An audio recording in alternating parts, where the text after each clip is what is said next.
I walked into the most expensive ballroom in Atlanta, ready to walk my only daughter down the aisle. Instead, she looked me dead in the eye and said, "Dad, I am sorry, but you were not invited. Go away." I did not scream. I did not beg. I simply turned around and walked out. 2 hours later, every single payment for the wedding was canceled. No me, no wedding. My name is Thaddius Coleman. I am 71 years old, and my hands are rough like sandpaper. That is what happens when you spend 50 years laying brick and pouring concrete to build half the skyline of this city. I parked my 20-year-old Ford pickup truck around the corner from the venue because the valet took one look at my vehicle and waved me away like I was a delivery driver. I did not mind. I have never been a man who needed someone else to park his car. I checked my reflection in the rearview mirror one last time. I was wearing my brown suit. It was not Italian silk. It was wool, and it was 15 years old. It was the suit I wore to bury my wife, Lucille. It was the only suit I owned that still felt like it had a soul. I walked toward the entrance of the Grand Millennium Hotel. The air smelled of expensive perfume and old money. Crystal chandeliers the size of small cars hung from the ceiling, casting a golden glow over the marble floors. I saw guests arriving in Bentleys and Rolls-Royces. They looked at me with that polite confusion rich people have when they see a working man in their space. They clutched their purses a little tighter. They steered their conversations away from me. I kept my head up. I was not there for them. I was there for Jasmine. My little girl was getting married, or at least the woman who used to be my little girl. I had not seen her in 6 months, not since she moved into the penthouse with him, Hunter. Just thinking his name made my jaw tighten. I stepped through the double mahogany doors into the pre-reception area. I was looking for a familiar face, maybe a cousin or an old neighbor, but I saw no one. The room was filled with strangers.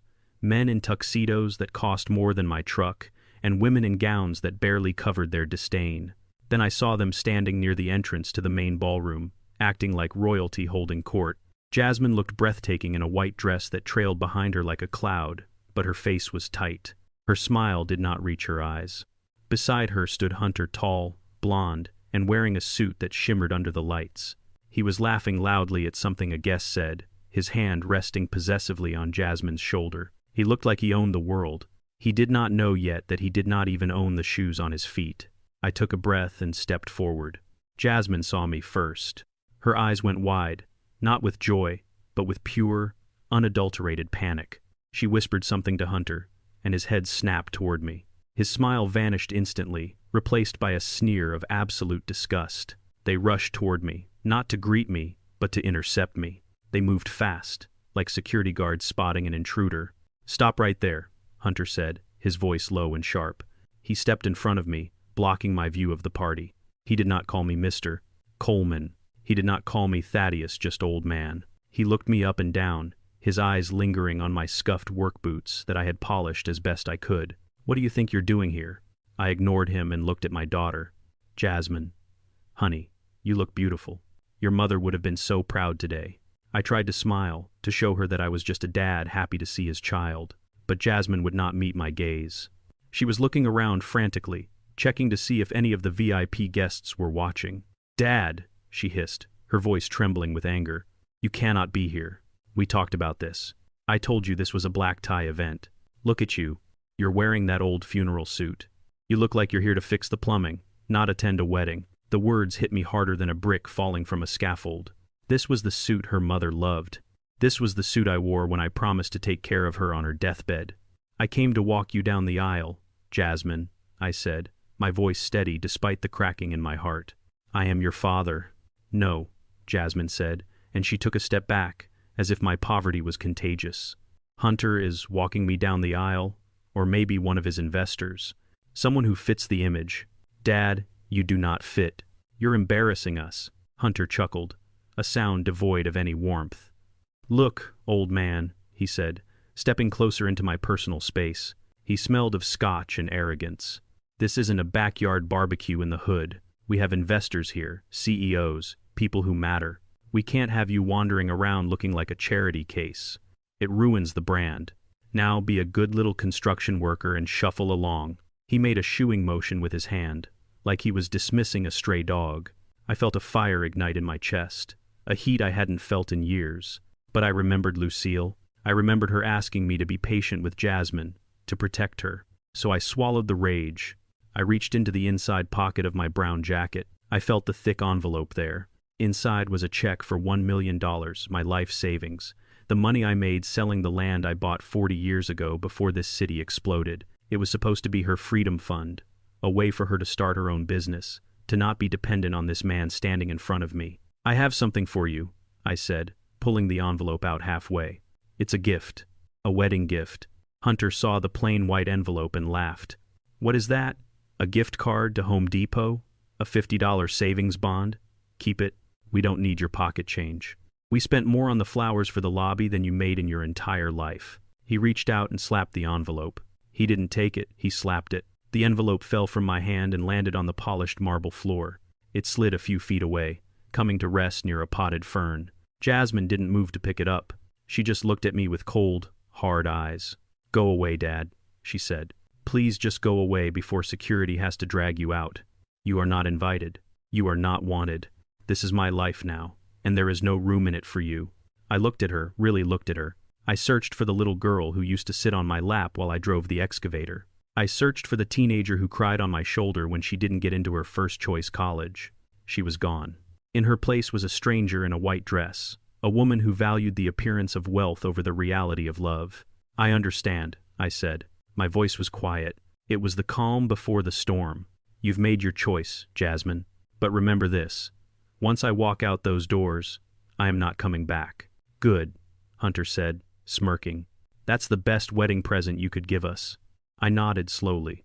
I did not look at the envelope on the floor. I did not look at Hunter. I looked at my daughter one last time, burning the image into my mind, because I knew the next time I saw her, she would not be looking at me with arrogance. She would be looking at me with regret. I turned around. My boots clicked rhythmically on the marble as I walked away. I pushed open the heavy doors and stepped out into the humid Atlanta night. The valet watched me walk to my truck. I climbed into the cab. The familiar smell of old leather and sawdust welcomed me like an old friend. I sat there for a moment, watching the lights of the hotel. I could hear the muffled sound of the string quartet starting to play. The ceremony was about to begin. They thought they had won. They thought they had taken out the trash. I reached into my pocket and pulled out my phone.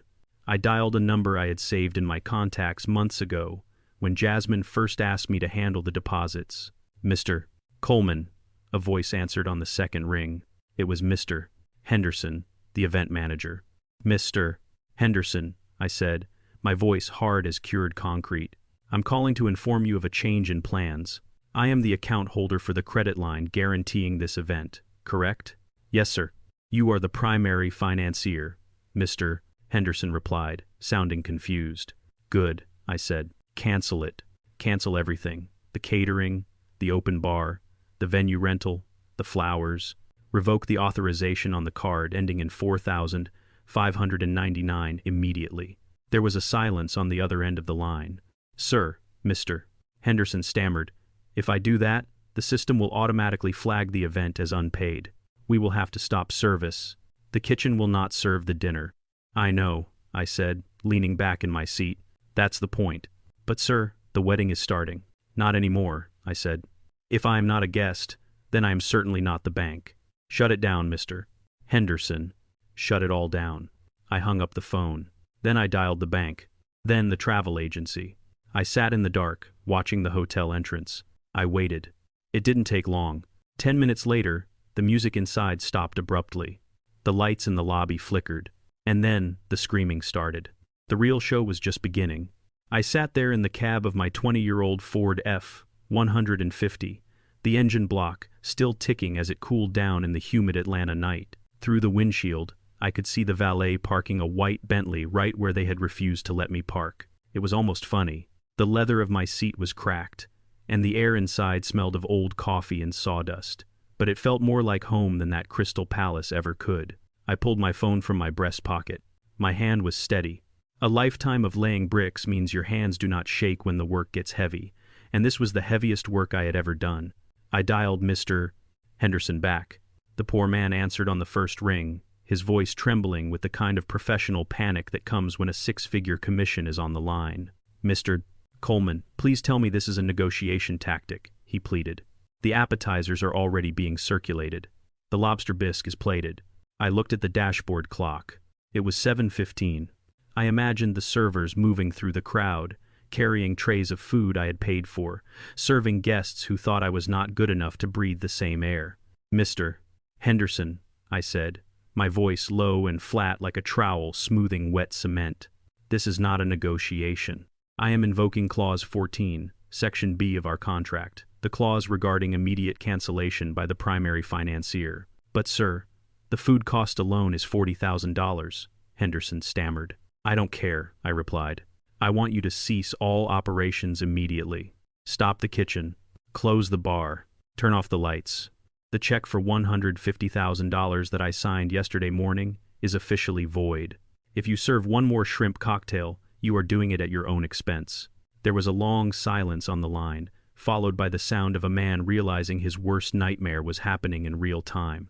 "Do it now, Mr. Henderson, or I will sue you for unauthorized use of funds." I hung up before he could beg again. I did not feel triumph. I felt a hollow ache in my chest, but I pushed it down. The wallet in my pocket felt lighter already, but I was not done. I scrolled down my contact list to the private wealth management line at my bank. I had been a client there for 30 years, since before they had a fancy skyscraper downtown. I knew the night shift supervisor personally. His name was David. When he answered, I skipped the pleasantries. "David, I need to report a lost card. It's the Platinum Supplementary card ending in 8,842, the one issued to Jasmine Coleman." "Mr. Coleman?" David paused. "That's your daughter's card, the one with the unlimited line. Is everything all right?" "No, David. Everything is not all right," I said, staring at the glowing entrance of the hotel. "I want you to look at the transaction history for the last month. Tell me what you see." I heard the clicking of a keyboard. "Well, sir, I see a charge for $12,000 at the Hermes boutique in Buckhead, another for $4,000 at Christian Louboutin, a deposit for a private yacht rental in the Maldives." The list went on. Each item was a dagger.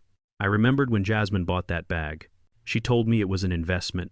She told me she needed it to fit in with Hunter's world. I had nodded and paid the bill like a fool, thinking I was buying my daughter's happiness. I was not buying happiness. I was funding her arrogance. "Freeze it," I commanded. "Not just a temporary hold, David. I want you to mark it as compromised and close the account permanently.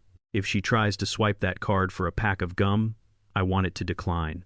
"But sir, she is likely at her wedding right now," David said, his voice full of hesitation. "If I kill the card, it might cause a scene." "That is exactly what I'm counting on," I replied. "Kill it, David. Kill it all." I placed the phone on the passenger seat and reached for the paper bag I had tossed there earlier.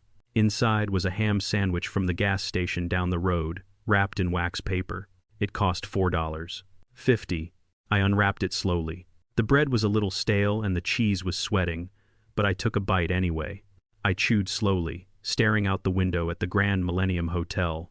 From my vantage point in the shadows, I had a clear view through the massive floor-to-ceiling windows of the ballroom. It was like watching a silent movie. I could see the chandeliers sparkling like diamonds. I could see the waiters moving in a synchronized dance, pouring vintage champagne that cost $300 a bottle. And there, in the center of the room, was Hunter, standing on a raised platform holding a microphone. He looked like a golden god. He was laughing, raising his glass in a toast. I could imagine what he was saying. He was probably bragging about the merger he was about to close or the new penthouse he had just bought.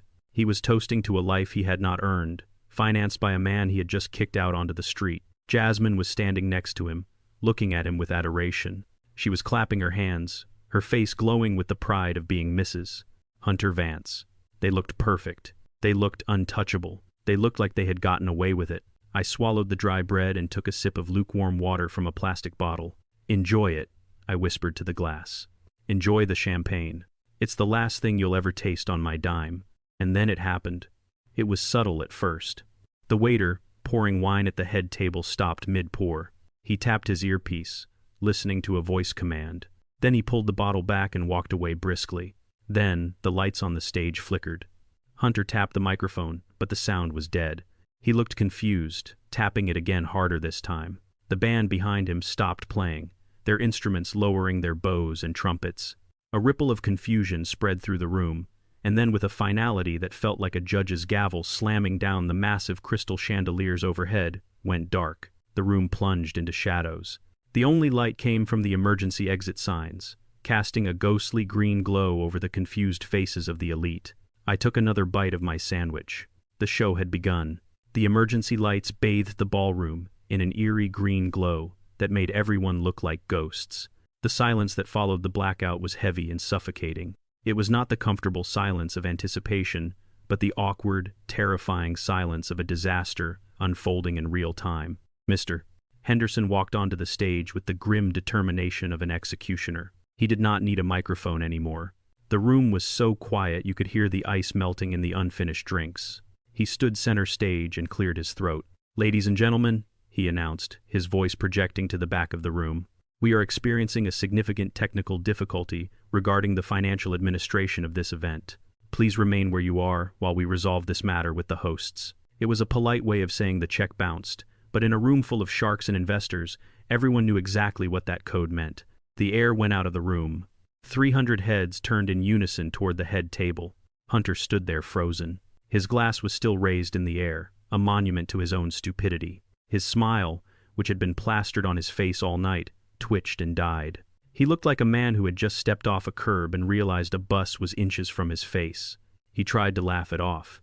"Folks, just a little mix-up with the bank," he stammered, his voice cracking. "You know how these high-security accounts are.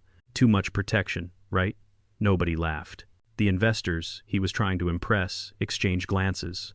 I saw one of them, the man Hunter had been bragging about landing all week, slowly place his champagne flute on a passing tray and turn his back. It was a small gesture, but it was fatal. The humiliation radiating off Hunter was palpable, even from my truck. He looked small. He looked cheap. He looked exactly like what he was, a fraud in a rented tuxedo. Mr. Henderson did not wait for Hunter to finish his excuses. He walked off the stage and gestured sharply for Hunter and Jasmine to follow him. It was not a request. It was a summons. They walked out of the ballroom like two children being called to the principal's office, leaving 300 guests whispering in the dark. Inside the manager's office, the air conditioning was humming, but Hunter was sweating as if he were in a sauna. Mr. Henderson sat behind his desk and did not offer them a seat. The door clicked shut, locking out the noise of the confused guests. "Let's not waste time," Mr. Henderson said. His voice was cold, devoid of the customer service warmth he had shown earlier. "The primary funding source has been revoked. The credit card on file has been reported lost, and the contract holder has exercised his right to cancel. I have a kitchen full of staff, a bar tab running into the thousands, and vendors waiting to be paid." Hunter puffed out his chest, trying to summon the arrogance that had carried him through life so far. "Do not speak to me like that," he snapped. "Do you know who I am? I run a fintech empire. This is a minor oversight. I'll have it sorted in 5 minutes. Just turn the lights back on and serve the dinner." Mr. Henderson crossed his arms. "No pay, no play. I need $150,000 right now, or the only thing being served tonight is disappointment." Hunter scoffed and reached into his jacket pocket. He pulled out a wallet made of ostrich leather and extracted a heavy black metal card, the kind meant to impress people at dinners, the kind that makes a heavy thud when you drop it on a table. "Put it on this," he said, tossing it onto the desk with a sneer, "and add a $5,000 tip for your trouble." Henderson picked up the card without blinking. He inserted it into the terminal on his desk. The machine whirred for a second, then let out a long, sharp beep. "Declined." Hunter's face went pale. "Try it again," he demanded. "The chip is faulty." Henderson tried it again. Beep. "Declined." "That's impossible," Hunter shouted. He was starting to panic now. He fumbled in his wallet, his hands shaking. "Here, try the Visa Infinite." Henderson took the second card. He swiped it. Beep. Declined. Sweat was now running down Hunter's forehead, dripping onto his silk collar. He pulled out a third card, a platinum business card. "This one has a $500,000 limit," he hissed. "Run it." Henderson ran it. Beep. Declined. The silence in the office was absolute. The little machine sat on the desk like a judge delivering a verdict. Hunter stared at it as if it had personally betrayed him. He had no money. It was all smoke and mirrors. He had been living on credit, and the credit had just run dry. He looked at Jasmine, his eyes wide with fear. He was not the powerful CEO anymore. He was just a broke con artist who had been caught. Jasmine stood in the corner of the office, her hands clutching her designer wedding dress. Her face was a mask of pure terror. She watched her husband fail over and over again. She watched the illusion of their wealthy life disintegrate with every beep of that machine. She realized in that moment that Hunter could not save her. He could not even save himself. She needed a lifeline. She needed the one person who had never let her down, the person she had just kicked out of her life. She grabbed her phone from her clutch, her long manicured nails tapping frantically on the screen.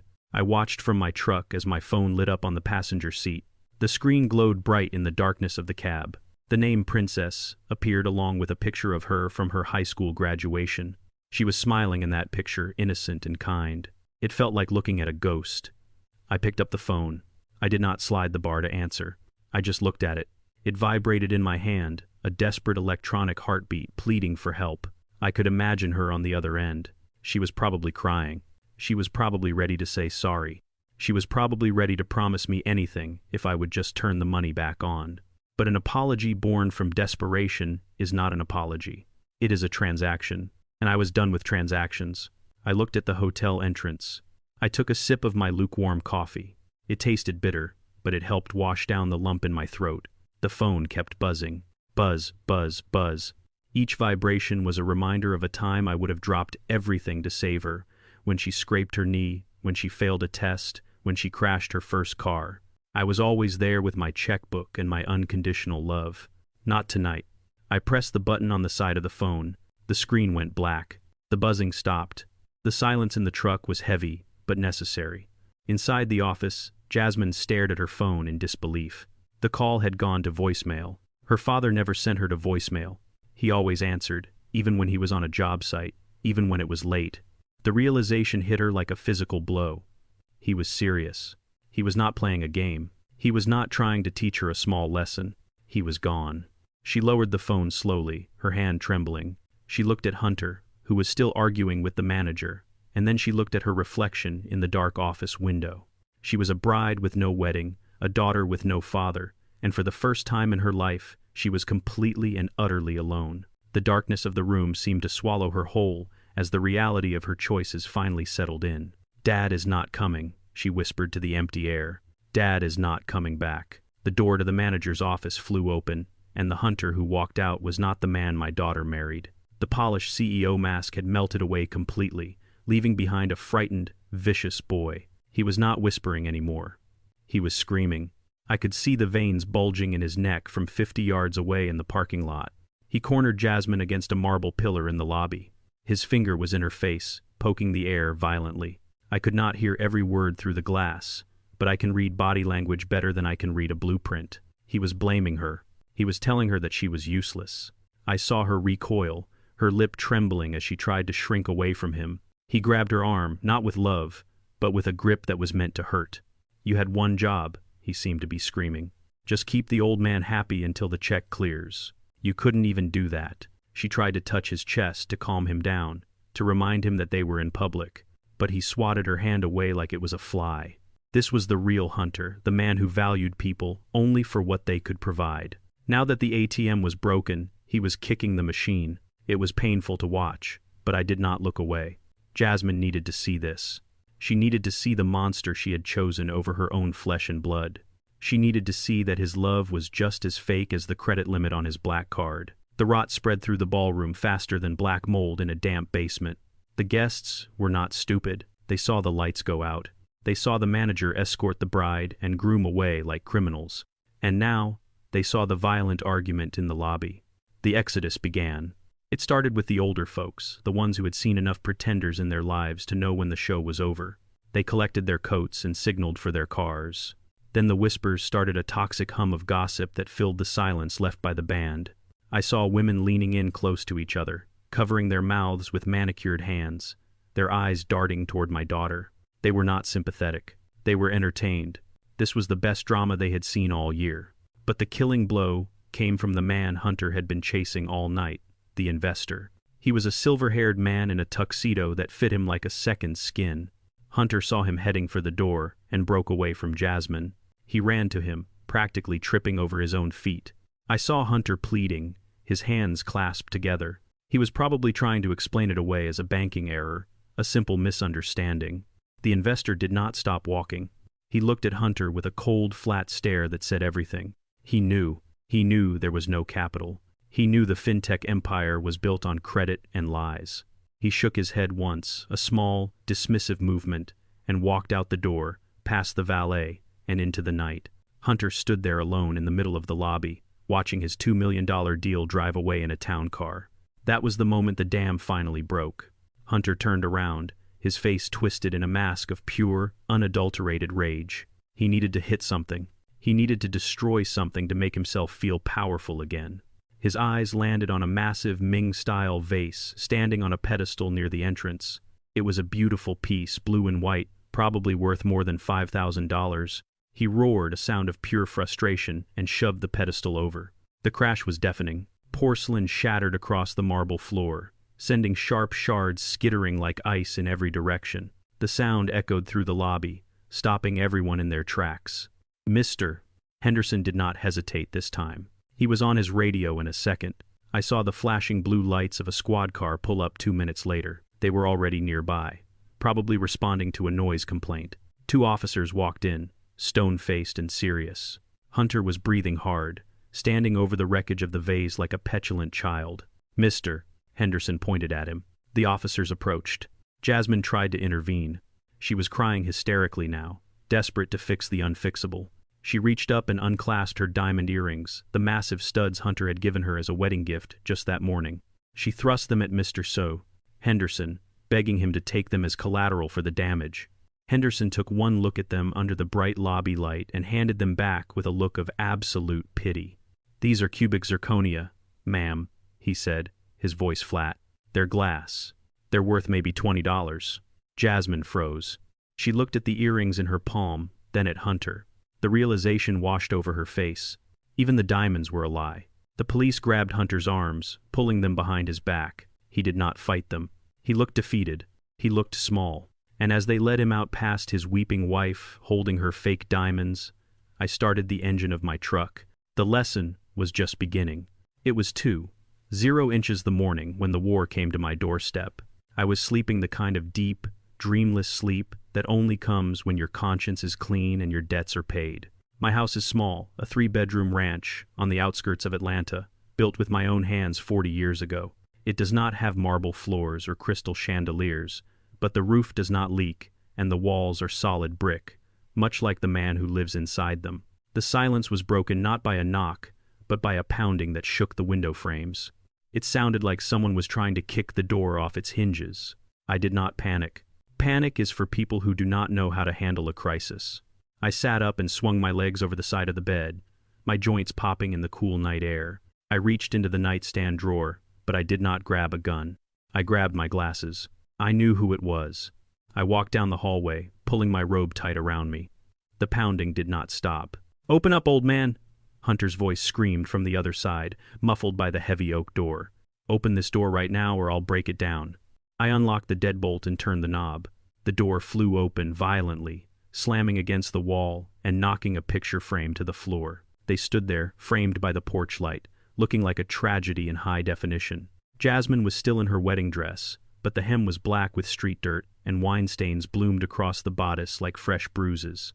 Her makeup was smeared, her hair a tangled mess of hairspray and sweat. Hunter looked worse. His tuxedo shirt was torn at the collar, and his face was flushed a deep, angry red. He smelled of stale sweat and cheap whiskey. They did not look like newlyweds coming home from a party. They looked like fugitives running from a crime scene. Hunter did not wait for an invitation. He stormed into my living room, pacing back and forth like a caged animal. "You ruined everything," he shouted, spinning around to face me. His eyes were wild, bloodshot, and wide with adrenaline. "Do you have any idea what you did tonight? You humiliated me. You destroyed my reputation in front of the most important people in this city. You owe me millions, old man. Millions." I stood my ground by the fireplace, my arms crossed over my chest. I did not move. I did not flinch. I looked him up and down with the same cold appraisal I would give a cracked foundation. "I don't owe you a dime, Hunter," I said calmly, my voice steady. "Get out of my house." That broke him. The calm, the authority. He let out a roar of frustration and lunged at me. He raised his fist, aiming for my face. He saw an old man. He saw gray hair and a bathrobe. He saw a victim. He forgot what I did for a living. He forgot that while he was pushing papers and clicking buttons, I was lifting cinder blocks and bending rebar for 12 hours a day. I did not step back. I stepped forward. As his fist came down, I caught his wrist in my left hand. My grip was like a vice, hardened by 50 years of labor. I twisted his arm behind his back in one fluid motion, using his own momentum against him. He yelped in pain and surprise, stumbling forward. I kicked the back of his knee, and he crumpled to the floor, face first onto the rug Lucille had crocheted. I pressed my knee into his back, pinning him down with effortless weight. He thrashed and cursed, but he was helpless against the strength of a man who built skyscrapers. "Stay down, boy," I growled into his ear. "You might wear Italian suits, but you're soft. You've never worked a day in your life. I could snap you like a dry twig." I led him up slowly, shoving him toward the sofa. He scrambled back, rubbing his shoulder, looking at me with a mixture of shock and pure hatred. The humiliation burned brighter on his face than the anger. He had just been physically dominated by a 71-year-old bricklayer in front of his wife. It was the ultimate emasculation. Jasmine screamed when he hit the floor, but she did not move to help him. She just stared at me as if I had turned into a monster. "You assaulted him," she cried, her voice shrill and hysterical. "You assaulted my husband. I'm calling the police." "Go ahead," I said, walking over to the side table. "Call them.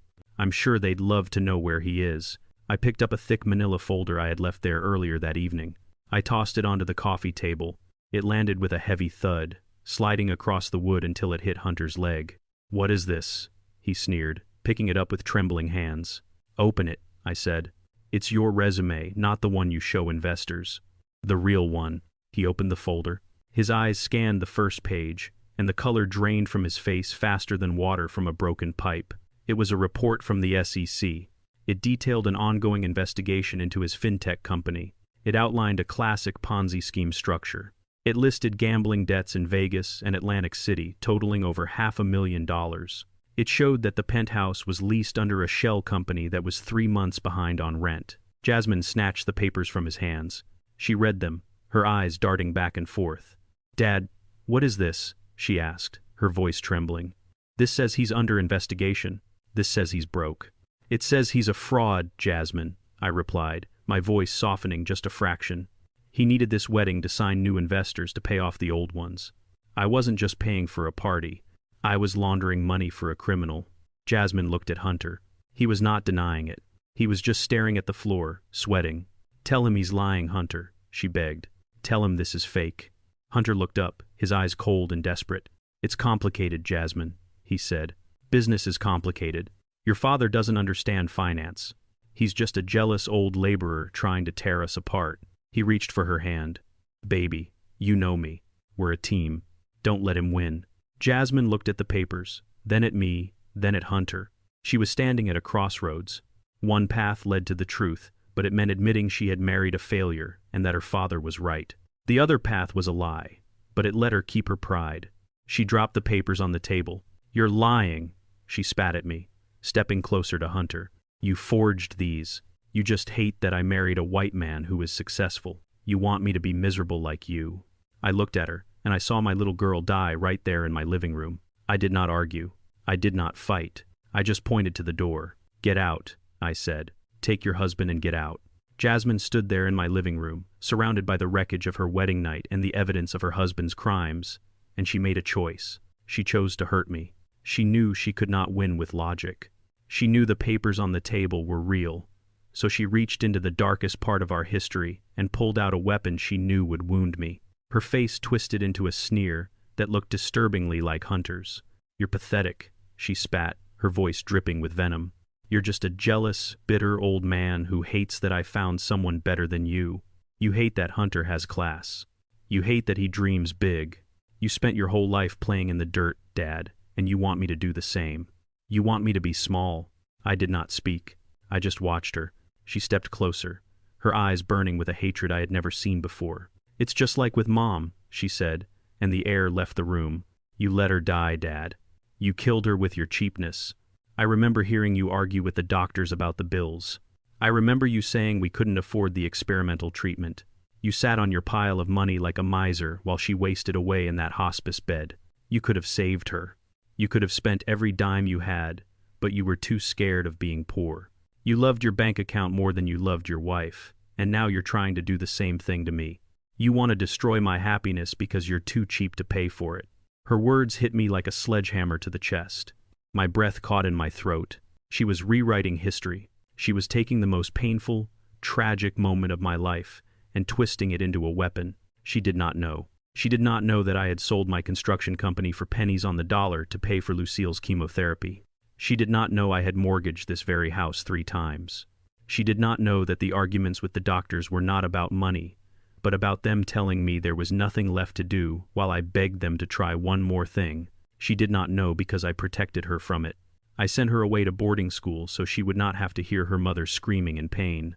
I shielded her from the poverty that followed so she could finish her degree without worrying about student loans. And this was my reward.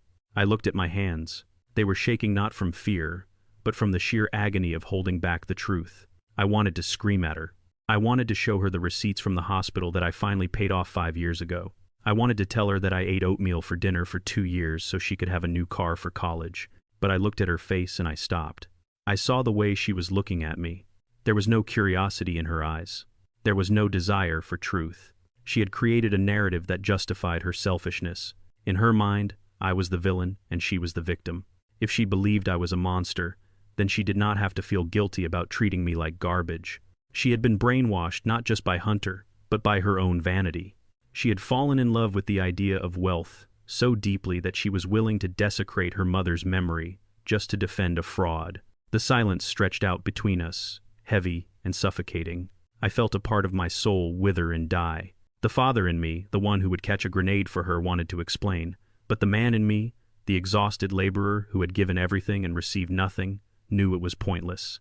You cannot explain color to a blind man, and you cannot explain sacrifice to a narcissist. She did not want a father. She wanted a financier, and since the bank was closed, she had no use for me. I took a deep breath, inhaling the scent of my old house, the house she despised. I straightened my back. The pain was still there, sharp and bleeding, but I pushed it down into the steel box where I kept my grief. I looked at Hunter, who was still rubbing his shoulder on the sofa, watching us with a smirk. He thought he had won. He thought Jasmine's cruelty had broken me. He was wrong. It had not broken me. It had liberated me. I walked over to the front door and opened it wide. The night air rushed in, cooling the heated atmosphere of the room. "Get out," I said, my voice low and devoid of emotion. Jasmine laughed a harsh, brittle sound. "We're leaving," she said, linking her arm through Hunter's. "Don't worry. We're going back to the penthouse, back to our life, a life you will never be a part of again. I hope you enjoy dying alone in this dump, old man." I looked at them standing there in their ruined wedding clothes, clutching their arrogance like a shield. "You're not going back to the penthouse," I said simply. Jasmine stopped. "What are you talking about? Of course we are. It's my home." "No, it's not," I replied. I walked back to the coffee table and picked up the folder again. I pulled out a document from the back. It was a deed held by a holding company called Coleman Properties LLC. "You really never paid attention to the details, did you, Jasmine?" I said, tapping the paper. "Hunter told you he was leasing the penthouse. He told you his company paid for it. That was a lie.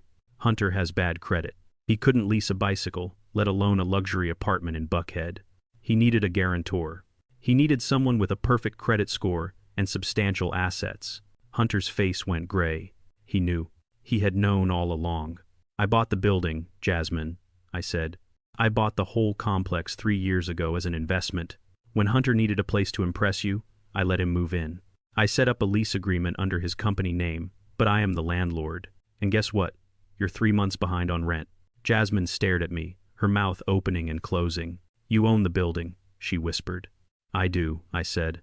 "And as the landlord, I am evicting you tonight.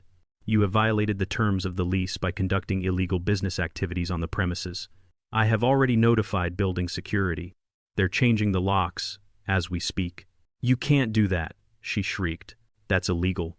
You have to give us 30 days' notice." "Read the lease, Jasmine," I said coldly. Clause 19. Immediate termination for criminal activity. The SEC investigation is public record now. You're out. She looked at Hunter for help, but he was staring at the floor, defeated. He knew the game was up. Jasmine's eyes darted around the room, looking for a lifeline. Then she sneered. Fine, she spat. Keep your stupid apartment. We'll go to a hotel. We'll drive there in my Mercedes. At least I have my car. You can't take that. I almost laughed. It was a sad, tired laugh. Your Mercedes? I asked. The white G-Wagon with the custom interior, the one Hunter bought you for your birthday last year? Yes, she said, lifting her chin defiantly. It's in my name. Is it? I asked. I walked over to the desk in the corner and pulled out a spare set of keys. I held them up. The Mercedes logo glinted in the lamplight. Hunter didn't buy that car, Jasmine. He put down a deposit using a check that bounced a week later. The dealership called me because I had co-signed for your first Honda Civic 10 years ago, and I was still on your file. To keep you from being arrested for grand theft auto, I paid off the car. I put it under the company fleet insurance to save money. I took a step closer to her. Look at the registration in the glove box, Jasmine. Look at the title. It doesn't say Jasmine Coleman. It says Coleman Construction. You're listed as an authorized driver, just an authorized driver. I dangled the keys in front of her face. And as the owner of the vehicle, I am revoking your authorization effective immediately. Jasmine reached for the keys, but I pulled them back. No, I said. You're walking. She looked at me with pure horror. She was stripped bare. No home, no car, no money, no husband worth a damn. She had nothing. You're a monster, she whispered, tears finally spilling over her cheeks. You're ruining my life. I didn't ruin your life, Jasmine, I said, my voice hard as granite. I just stopped paying for the fantasy. Now get out of my house. Get off my property. And do not come back until you learn how to be a human being. Hunter scrambled up from the sofa and grabbed Jasmine's arm, dragging her toward the door. He wanted to get away from me, away from the truth. They stumbled out onto the porch, into the darkness of the early morning. I watched them walk down the driveway, their expensive shoes crunching on the gravel. They looked like ghosts fading into the mist. I closed the door and locked the deadbolt. The sound was final. I was alone in the house my wife and I had built. It was quiet. It was empty. But for the first time in a long time, it felt clean. I woke up the next morning to find out I was the most hated man in Atlanta without even leaving my front porch. My phone was buzzing so hard against the nightstand I thought it might shatter the wood. It was not calls this time. It was notifications, thousands of them. I opened social media, and there they were. Jasmine and Hunter were live streaming. They were sitting on the edge of a bed in a motel room that looked clean enough, but clearly was not the Ritz. The lighting was carefully arranged to make them look pale and exhausted. Jasmine was weeping softly, dabbing at her eyes with a tissue, while Hunter had his arm around her, looking into the camera with the somber expression of a man who had survived a war. They were telling a story, but it was not the story of what happened. It was a fairy tale of victimhood.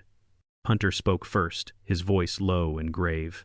He told the world that I was a toxic narcissist, that I had financial control issues, that I had promised them a wedding and a home, only to pull the rug out from under them because I was jealous of his success. Then he played the card I knew was coming.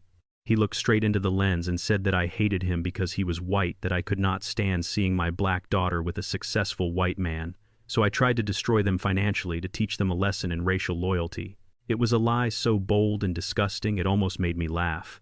Jasmine nodded along, confirming every word. She told the camera that I had abused her emotionally her whole life, holding money over her head like a weapon. She did not mention the Ponzi scheme. She did not mention the insults about her mother. The comment section was rolling by so fast it was a blur. People who did not know me were calling for my head. They called me a monster. They called me a racist. They said they would boycott my construction business, which was funny, since I had been retired for 5 years. The internet mob had lit their torches, and my daughter had handed them the matches. I drove into the city an hour later to meet Sarah. Sarah has been my lawyer for 20 years. She is a shark in a skirt, a woman who can smell blood in the water from 3 miles away. When I walked into her office, she was already pacing.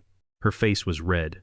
She had the live stream playing on a tablet on her desk. "Thaddius, this is defamation per se," she said, without even saying hello. She pointed a manicured finger at the screen. "They're lying about your business practices. They're accusing you of hate crimes, essentially. We can sue them for libel. We can get an injunction to shut this down within the hour. Let me draft the cease and desist. I want to bury them. I sat down in the leather chair opposite her and placed my hat on my knee. I watched Hunter on the screen. He was asking for donations now. He had set up a crowdfunding page to help them recover from the trauma of being homeless on their wedding night. The donations were trickling in, $5 here, $10 there. No, Sarah, I said calmly. Don't send a letter. Don't file an injunction. Sarah stopped pacing. She looked at me like I had lost my mind. Thaddius, they're destroying your reputation. They're painting you as a villain. If we don't respond, it looks like an admission of guilt. Let them talk, I replied, leaning back. Let them tell their story. Let them get comfortable in the spotlight. Right now, they're just two kids crying on the internet.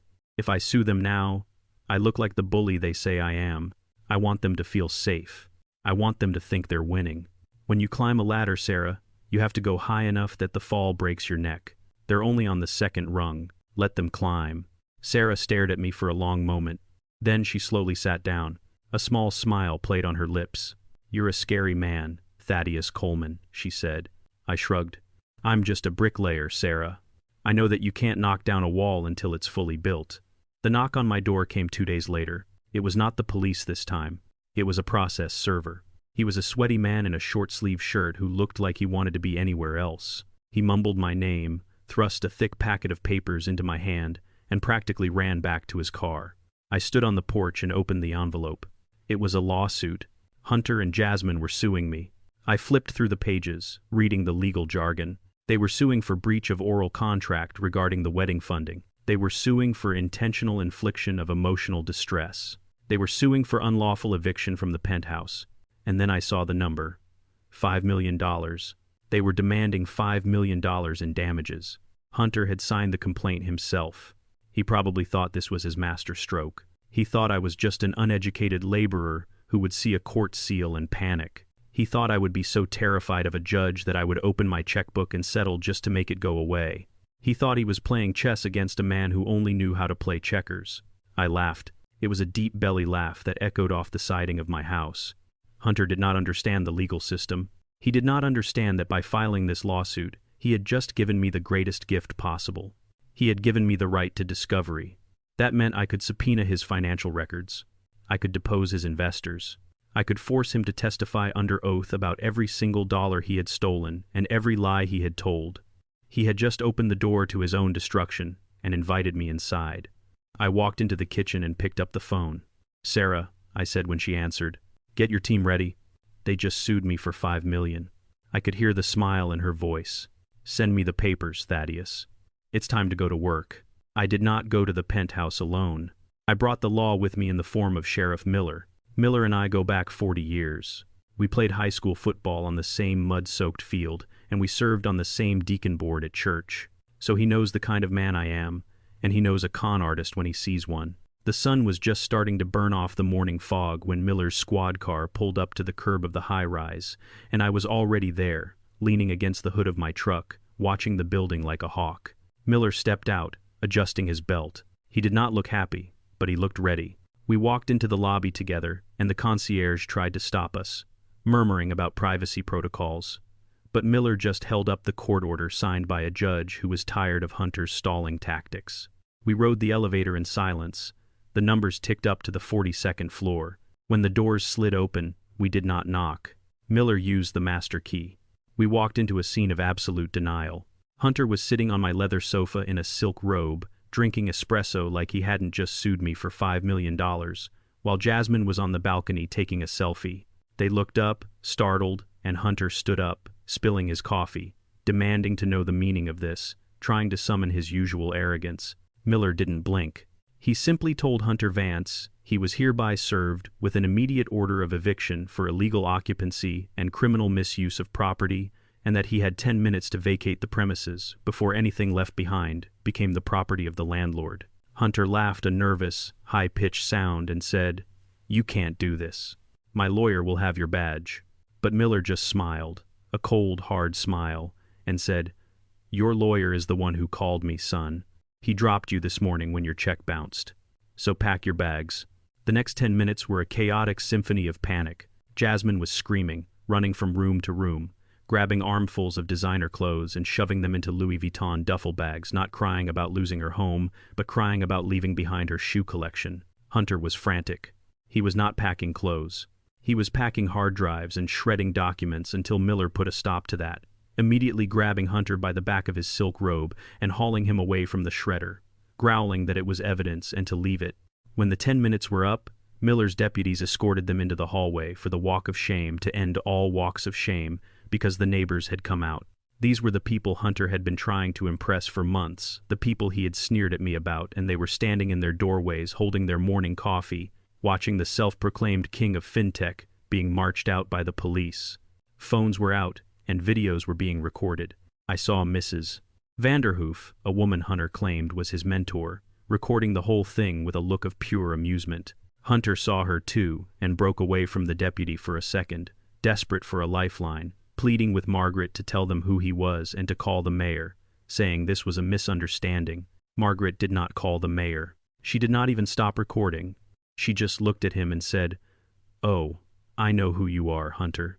We all saw the news this morning. Your scheme is over, darling." Hunter pulled out his phone, his fingers trembling so badly he could barely unlock the screen, and started dialing, muttering names of senators and bankers and hedge fund managers, people he claimed were his best friends. I watched as he made call after call, getting only voicemail and busy signals, because the people who drank his champagne and laughed at his jokes were gone. They were ghosts who knew he was radioactive, and they had scrubbed him from their contacts list.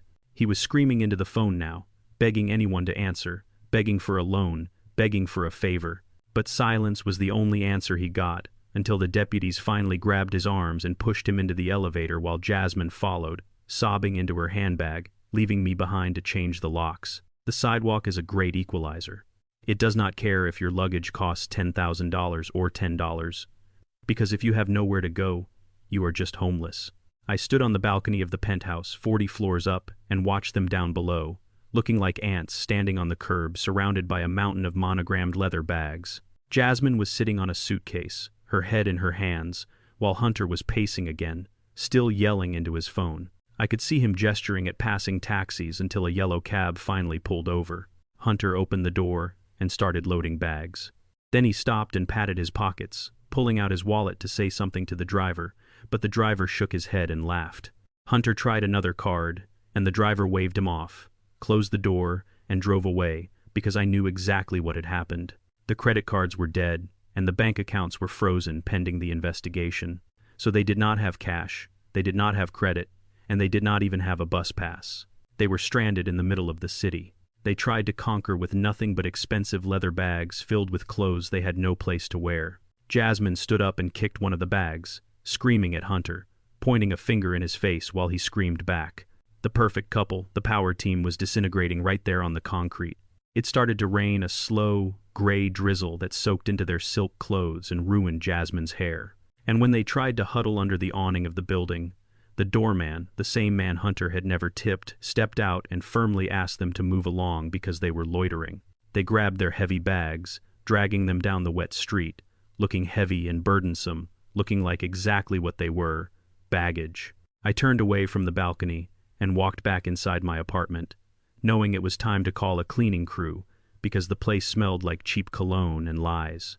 The neon sign of the Starlight Motel buzzed with a dying electrical hum that sounded like a fly trapped in a jar. It was the kind of place that charged by the hour and did not ask for ID at the front desk. Inside room 12, the air smelled of stale cigarette smoke and mildew. Jasmine sat on the edge of the sagging mattress, surrounded by the few Louis Vuitton bags she had managed to salvage before the eviction.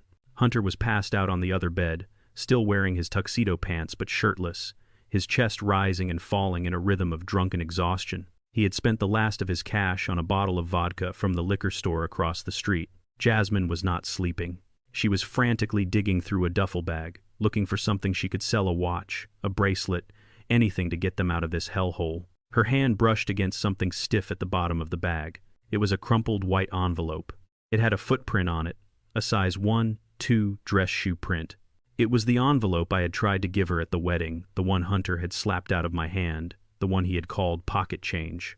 She had picked it up off the ballroom floor, not out of sentiment, but out of habit, because she never left anything behind. She pulled it out, smoothing the wrinkles against her knee. She stared at my handwriting on the front, simply reading, "To my little girl." Her hands were shaking, Maybe there was cash inside, maybe a few hundred, enough for a better hotel, enough for food. She slid her manicured finger under the flap and tore it open. She pulled out a single sheet of folded notebook paper and a rectangular slip of blue safety paper. She looked at the blue slip first. Her eyes widened until I thought they might pop out of her head. Her breath hitched in her throat, making a sound like a dying engine. It was a cashier's check drawn from my private savings account. The amount was written in bold black ink, $1 million. She blinked, rubbing her eyes, thinking the bad lighting was playing tricks on her. But the numbers did not change. $1 million.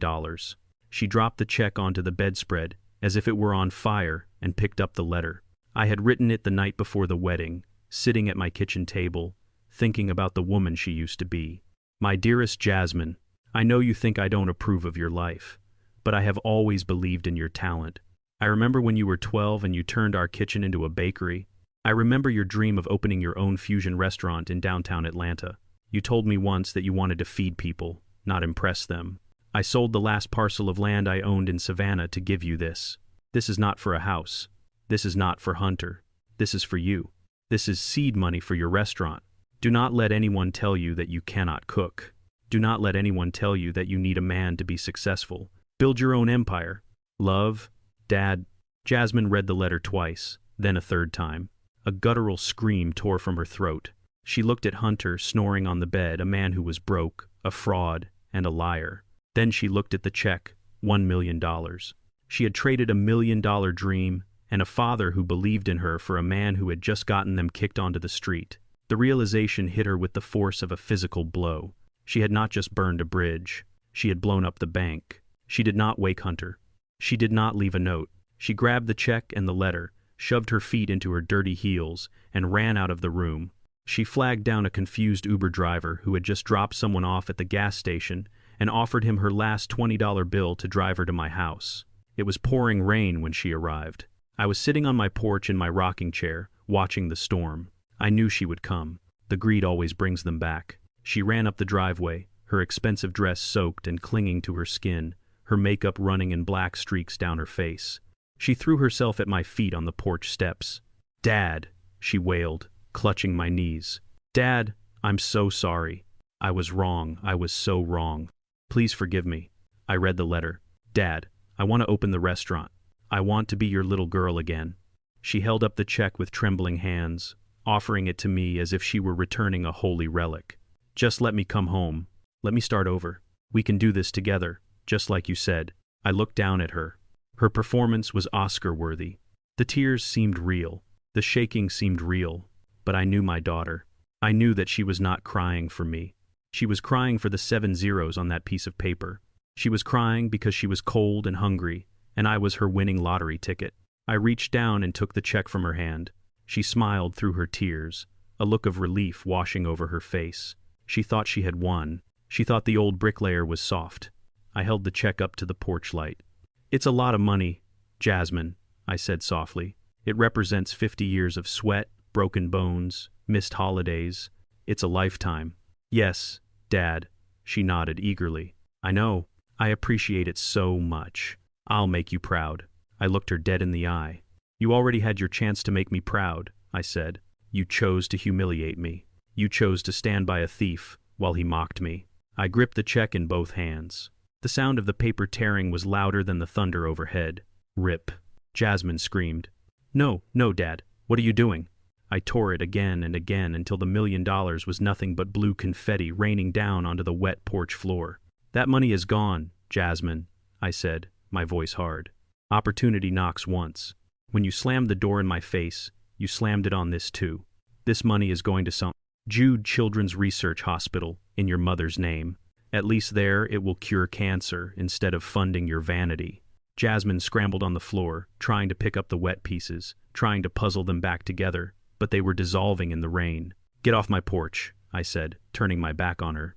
"And do not come back until you have earned $1 million with your own 2 hands."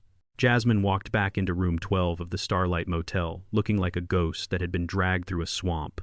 The rain was still dripping from the hem of her ruined wedding dress, creating a puddle of dirty water on the carpet. Hunter was sitting up on the bed now, his eyes bloodshot and focusing on her empty hands. He did not ask if she was okay. He did not ask why she was crying. He looked at her hands, then at her pockets, then back at her hands. "Where is it?" he rasped, his voice thick with vodka. "Where is the check, Jasmine?" She stood there, shivering, her arms wrapped around herself, trying to hold her shattered pieces together. "He tore it up," she whispered, her voice barely audible over the hum of the air conditioner. "He tore it up, Hunter. It's gone." Hunter stared at her for a second, processing the information. Then the explosion came. He launched himself off the bed with a speed that defied his drunkenness. He grabbed her by the shoulders, shaking her so hard her head snapped back. "You let him tear it up?" he screamed, spit flying into her face. "You stupid, useless girl. You had one job, go get the money. That was it. And you let a senile old man tear up our ticket out of here." Jasmine tried to pull away, sobbing, begging him to stop, but he was not listening. The rage took over. He raised his hand and struck her across the face. It was a backhanded blow that sent her sprawling onto the stained carpet. Her lips split, and blood trickled down her chin, staining the white lace of her dress red. She curled into a ball, expecting more. But Hunter turned away, pacing the small room like a caged tiger, kicking the furniture and throwing the lamp against the wall. He stopped pacing abruptly, his eyes fixing on the cracked mirror above the dresser. A dark realization seemed to settle over him, calming his physical rage but igniting something much colder in his mind. He turned back to Jasmine, who was still on the floor, holding her bleeding lip. "Get up," he commanded. "We're not done. There's another way." Jasmine looked up at him through her swollen eye, terrified. "What do you mean?" she asked. "Your father is old school," Hunter said, his voice dropping to a whisper. "He doesn't trust banks. He never did. I remember you telling me stories about how he used to pay his day laborers in cash every Friday. He keeps a safe in the house, doesn't he? A floor safe in the study under the rug." Jasmine froze. She remembered the safe. She knew exactly where it was. She knew that I kept emergency funds there for payroll and supplies, a habit from 40 years in construction that I never broke. But the thought of stealing from me directly, of breaking into my home after everything that had happened, made her stomach turn. "I can't do that, Hunter," she said, shaking her head. "He has cameras. He has an alarm. I can't steal from him." Hunter knelt down in front of her. He was not hitting her now. He was smiling, and it was the most terrifying thing she had ever seen. "You can do it, and you will do it," he said, "because you know the code. You told me once, it's your mother's birthday." Jasmine shook her head again, backing away until she hit the wall. "No, Hunter. I'll go to jail. I'll lose him forever." Hunter reached into his pocket and pulled out his phone. He tapped the screen a few times and then turned it around to face her. On the screen was a video. It was intimate. It was private. It was something Jasmine had sent him 6 months ago when he was away on a business trip that never existed. It was meant for his eyes, only a moment of vulnerability and trust between a wife and her husband. "Look at this, Jasmine," Hunter said, his voice silky and cruel. "You look so pretty here, so eager to please. It would be a shame if this ended up on the internet. It would be a shame if your old church friends saw this, or your former boss, or your father." Jasmine gasped, reaching for the phone, but he pulled it back. "Don't touch it," he warned. "It's backed up on the cloud. One click, Jasmine. One click, and everyone sees everything. Think about your reputation. Think about the shame. You think losing a wedding is bad? Wait until you lose your dignity." He leaned in close, his breath smelling of rot and alcohol. "You're going to go to that house. You're going to open that safe, and you're going to bring me every single dollar inside. Or I promise you, by tomorrow morning you will be the star of every adult website in America." Jasmine looked at the phone, then at Hunter. She saw the monster clearly now. There was no love left. There was no partnership. There was only leverage. She felt the trap closing around her neck, tight and suffocating. She thought about the video spreading through her community. She thought about me seeing it. The shame was a physical weight pressing down on her chest. She was cornered. She was a rat in a maze with no exit. "Okay," she whispered, her spirit finally breaking completely. "Okay, I'll do it. Just please don't post it." Hunter smiled and patted her cheek, the same cheek he had slapped moments ago.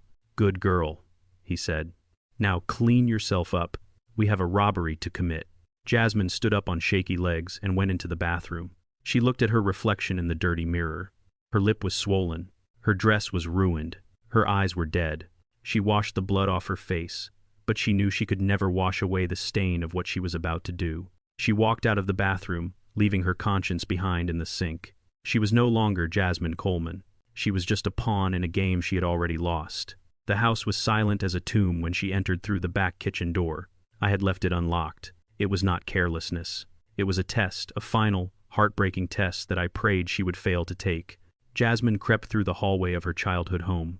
Her footsteps were muffled by the carpet I had installed 20 years ago to cushion her toddler falls. She was shaking so badly I could hear her breath hitching in the darkness. She moved like a stranger in a place that used to be her sanctuary. She knew exactly where to go. She bypassed the living room and went straight to my study, the small room with the oak desk where I used to pay bills and count the weekly payroll cash for my crew. She knelt on the floor, her expensive ruined dress pooling around her knees.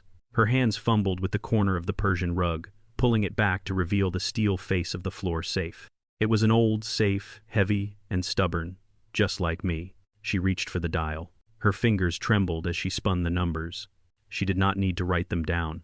She knew them by heart. The 12th of April, 2065.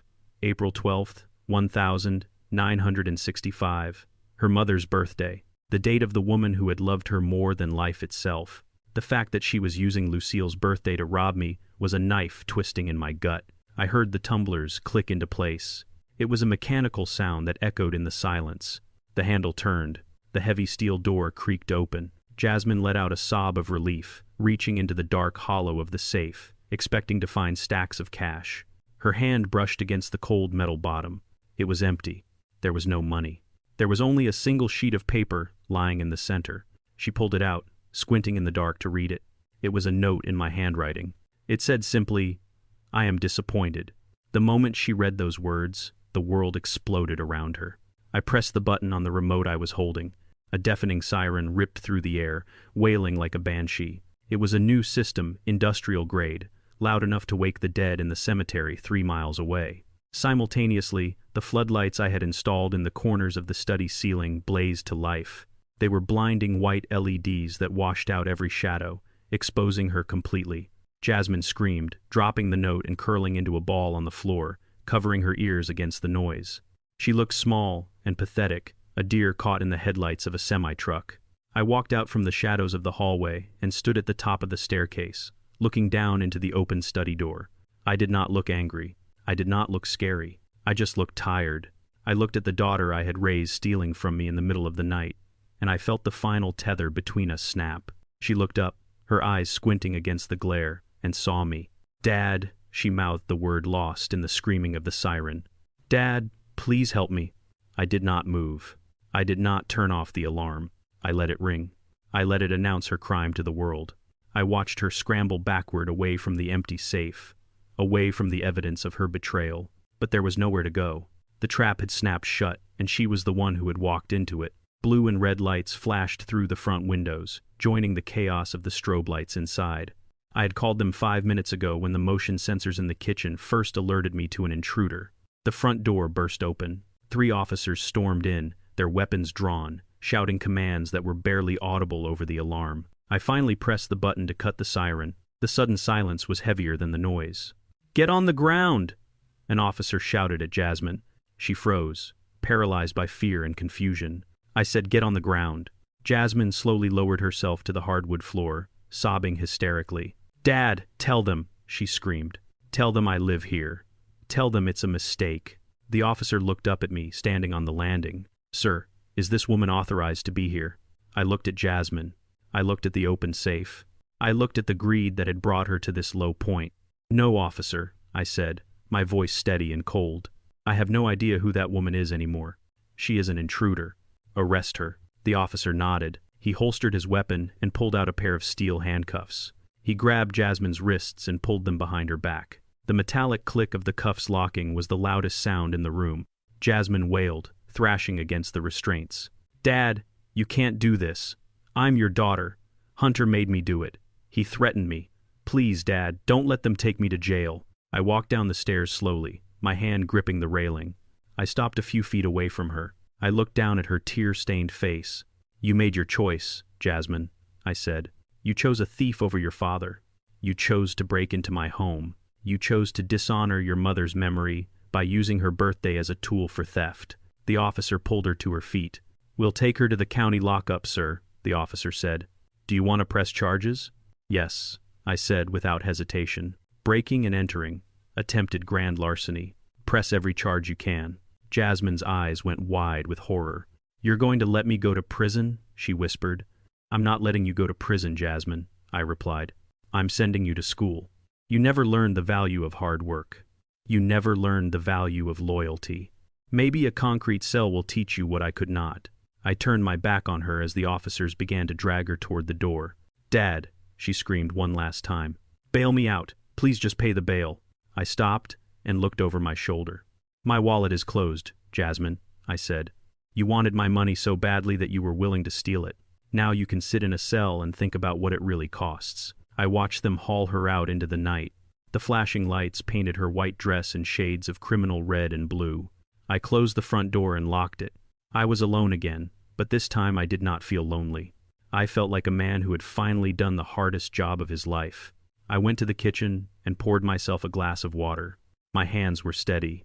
The lesson had been delivered. Now it was up to her to learn it. Hunter was watching from the tree line at the edge of my property when they brought Jasmine out in handcuffs. He was hiding in the shadows of the old oak trees, like a coyote waiting for a scrap of food. He saw the flashing lights reflecting off the wet pavement. He saw his wife, the woman he had promised to love and cherish, being shoved into the back of a squad car. A real man would have stepped forward. A real man would have taken responsibility for the monster he had created. But Hunter was not a real man. He was a parasite who had lost his host. I saw movement in those bushes as the police cruiser pulled away. I pointed it out to the officer on my porch, but by the time they shone their flashlights into the woods, he was gone. He had run. He had abandoned Jasmine the second she became a liability instead of an asset. The police issued an immediate bulletin. Hunter Vance was now a fugitive, wanted for questioning in connection with the attempted burglary and the massive fraud scheme the SEC was unraveling. He had no money. He had no car. He had no friends. He was a rat cornered in a city he used to think he owned. I went back inside and sat by the window, but I did not sleep. I knew rats were most dangerous when they were starving. I knew he was not done with me. He blamed me for everything. In his twisted mind, I was the reason he was cold and hungry. I was the villain who had ruined his perfect con. The next night, the air was thick and heavy with humidity. I had not turned on a single light in the house. To anyone watching from the street, it looked like the home of an old man who had gone to bed early to escape his grief. But inside, the house was awake. I sat in my armchair in the living room, a baseball bat resting against my knee, not because I intended to use it, but because it felt good to have something solid in my hands. I was not alone this time. After Jasmine's arrest, I had called Sarah, my lawyer. She did not just send paperwork. She sent protection. A private investigator named Mike was parked down the street in an unmarked sedan, and another man was stationed in my backyard, blending into the darkness. We knew Hunter would come back. A man like that does not flee the state. He tries to destroy the evidence of his failure. Around 3 a.m., the silence was broken by the soft crunch of footsteps on gravel. It was a clumsy sound. Hunter was not a professional criminal. He was just a desperate amateur. I smelled him before I saw him. The sharp chemical stench of gasoline drifted through the cracks of the front door, overpowering the smell of the rain-soaked earth. I moved to the window, peering through the blinds. A figure was moving on my front porch. It was Hunter. He was wearing a dark hoodie pulled low over his face and carrying a red plastic gas can. He was not just trying to scare me. He was splashing gasoline onto the wooden siding of the house I had built with my own 2 hands. He was pouring it over the front steps where Jasmine had begged for money just 24 hours earlier. He wanted to burn it all down. He wanted to burn me down with it. This was not just vandalism. This was an execution.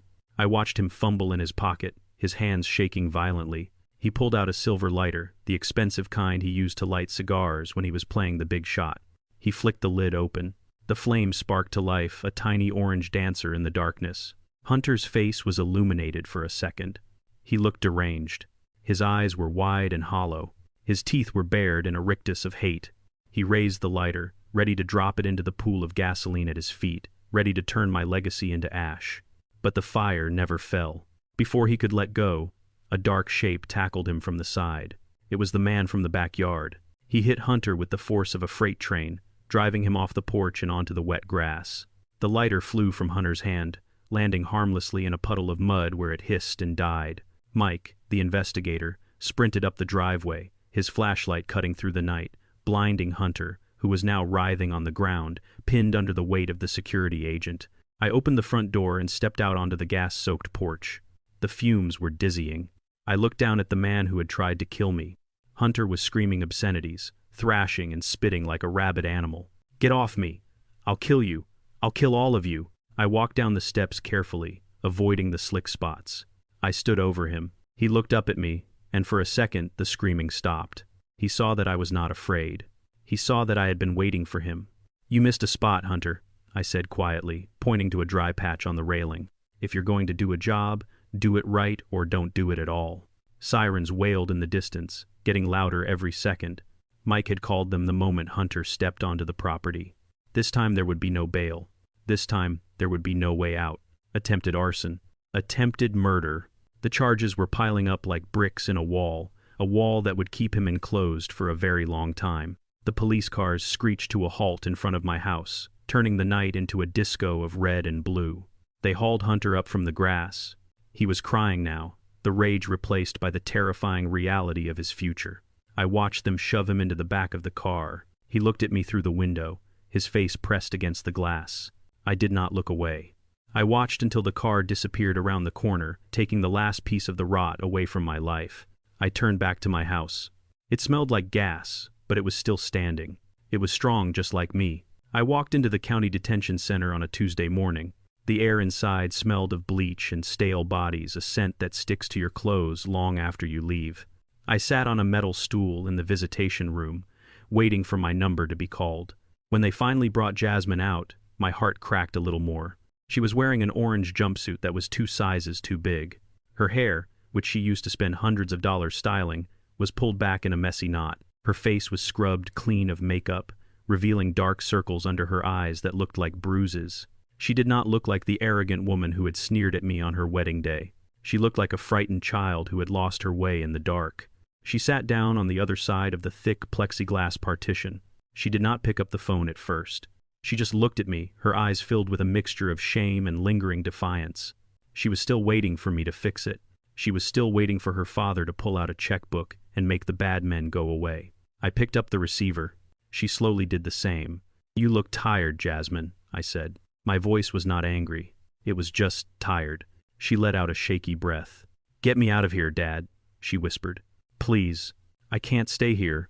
The women in here are crazy. I'm scared." I looked at her and shook my head. "I can't get you out, Jasmine. You broke the law. But I came because we need to finish the conversation we started in the living room, the one about your mother." Jasmine's face hardened instantly. The fear was replaced by that familiar flash of anger. "Don't talk about Mom," she snapped. "You lost the right to talk about her when you let her die to save a few dollars.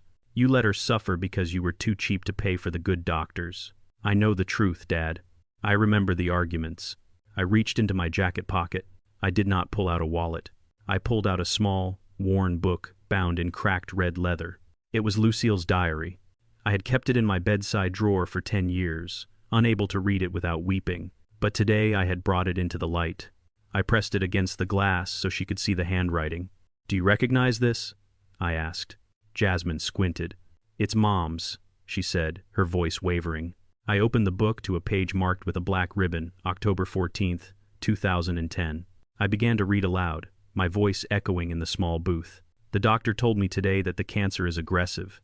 He said there is a treatment, a new protocol in Switzerland. It costs $200,000. Thaddius wants to sell the house. He wants to sell the business. He wants to sell everything to send me there. But I said no. I said no, because that money is for Jasmine. That is her tuition for the private university. That is her living expenses, so she never has to work a waitressing job like I did. If I spend that money on a treatment that might not work, I am stealing her future. I would rather die knowing she is safe than live knowing I left her with nothing." Thaddius begged me on his knees today. He cried like a baby. But I made him promise. I made him swear on our marriage that he would keep the money for her. I flipped the page. November 2nd. "The pain is bad today. Thaddius sold his wedding ring. He told me he lost it on a job site, but I saw the pawn shop receipt in the trash. He bought me the good morphine, the kind insurance doesn't cover. He is working double shifts just to keep the lights on because I forbade him from touching the college fund. He is a good man. He is the strongest man I know. He is letting me die because I asked him to. He is carrying this burden so our daughter can fly. I closed the book. My hand was trembling. Jasmine was frozen. Her face was pale as a sheet. You thought I was cheap, I said, my voice thick with emotion. You thought I was a miser. I was broke, Jasmine. I was broke because I was funneling every spare dime into an account with your name on it. I wore holes in my boots so you could wear designer heels. I ate beans and rice so you could eat sushi. And when your mother was screaming in pain in the middle of the night, I held her hand and I prayed for forgiveness because I was respecting her dying wish. I was saving you. I watched the realization hit her. It was like a physical blow. The narrative she had built her entire life around the story that justified her hatred and her greed shattered into a million pieces. She looked at me, and for the first time she saw the truth. She saw the sacrifice. She saw the love that was so fierce it had endured her hatred for a decade. No, she whimpered. No, that's not true. You're lying. It's in her own hand, Jasmine, I said, holding the book up again. You killed her, she whispered. But the conviction was gone. No, Jasmine, I said softly. She gave her life for you, and you took that sacrifice and you threw it in the mud for a man who left you to rot in a jail cell. Jasmine let out a sound that was not human. It was a wail of pure, soul-crushing agony. She slid out of her chair. She fell to the dirty linoleum floor of the visitation booth. She curled into a ball, her forehead pressing against the cold metal beneath the shelf. She was sobbing so hard her whole body shook. The guard stepped forward, looking concerned, but I held up a hand, let her cry. She needs this. She pulled herself up slowly until she was on her knees. She pressed her hands against the glass partition. Her face was wet with tears and snot, her eyes red and swollen. Dad, she choked out. Dad, I'm so sorry. Oh God, I'm so sorry. I didn't know. I didn't know. She pressed her forehead against the glass as if she was trying to push through it to get to me. I'm a monster, she sobbed. I treated you like garbage. I stole from you, and you were the only one who ever really loved me. Please, Dad. Please, forgive me. I'll do anything. I'll spend the rest of my life making it up to you. Just please don't hate me. I looked at my daughter on her knees in an orange jumpsuit, broken by the weight of the truth. I placed my hand on the glass directly over hers. The barrier was there, thick and unyielding, but the connection was back. It was faint and damaged, but it was there. I don't hate you, Jasmine, I said, my voice quiet. I could never hate you. You're my daughter. But forgiveness is not a word. It's an action. You have a long road ahead of you. You have to serve your time. You have to pay your debts. But you finally know the truth, and the truth is the only place we can start to build. She nodded frantically, her forehead still pressed against my hand through the glass. I will, Dad. I promise. I'll make you proud again. I'll make Mom proud. I stood up. The visit was over. I picked up the diary and put it back in my pocket next to my heart. I walked to the door. I looked back one last time. She was still on her knees, watching me leave, her eyes filled with a pain that was finally real. It was the hardest thing I had ever done leaving her there. But I knew she was safer in that cell with the truth than she had ever been in that penthouse with a lie.